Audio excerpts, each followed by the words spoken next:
Welcome to the fourth week of our 17-week series where we will walk through our building center, giving you an in-depth look at our building process of your new Palm Harbor home.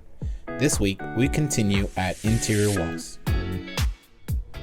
Hi folks, I'm Howard Broughton. We're in week number 4 and we're going to show you what goes into building our walls. We're back in the mill shop right now. We want to show you some things that we do that not everybody does at Palm Harbor.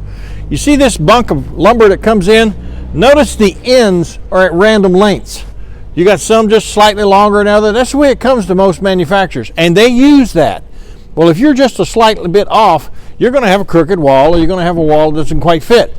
Well, what we have done is we have a hole saw, and a hole saw will cut that in one piece. Now let me show you. Follow me this way.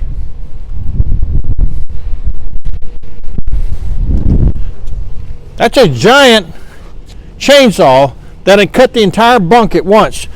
That assures that all of our walls are the same height, that the wall's not crooked, that it's going to fit, and that the roof will fit onto our walls because they're all cut the same way. Let me show you this big bad mama. Obviously this would be too loud if we turned it on, but you can see it's a giant chainsaw. It cuts the entire bunk all at once. So it gives us a smooth cut, allowing all our walls to be precision, tight, square, straight, just like you want it. All right, let's go inside and take a look at that. Now, as you can see, this entire bunk was cut all at once with the Holtec saw, making all of our cuts straight and all the pieces precise. That's very important when we go to make a wall. Let's stand over here and show you what the walls look like. All of our walls are built on a jig. The guys assemble them and put them together. They assemble things and then we install them on the homes. Let me show you what happens.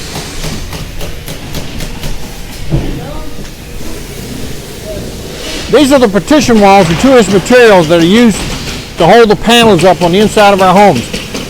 There's a schematic for these guys to follow so they can build each one of the cross walls throughout the home.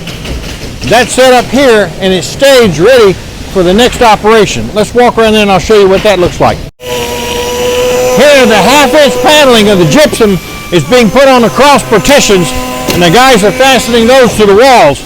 When these go on, they run a glue bead down onto the wall and then put the gypsum on it and then fasten it so that holds it. When it leaves this area, let me show you what the glue looks like. They use a glue bottle here. This goes on every one of the studs, so you cannot take a panel off. You can tear it off, but you can't take it off. So that helps assure that's going to remain steady. Thank you, guys. That's tough stuff. So that sets our walls up. After they do this, it goes here to dry. Now, come here and look closely.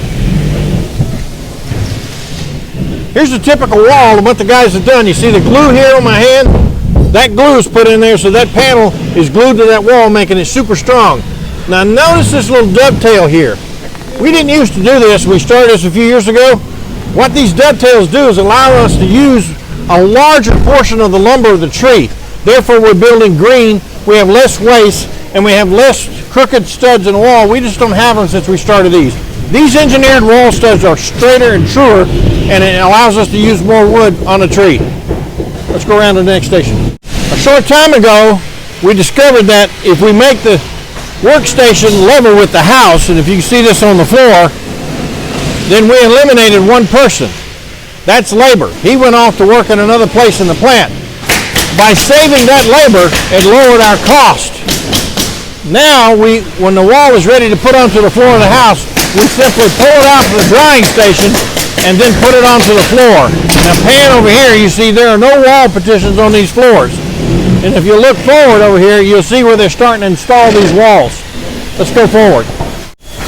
Here's a look at a cross wall. Cross wall goes under the floor. You can see it's got the glue on it. It's an engineered stud.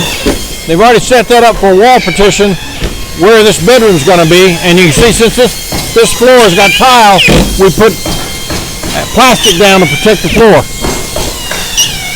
Here he's drilling in 6-inch screws with Pan Am heads all the way down through the floor to hold that partition in.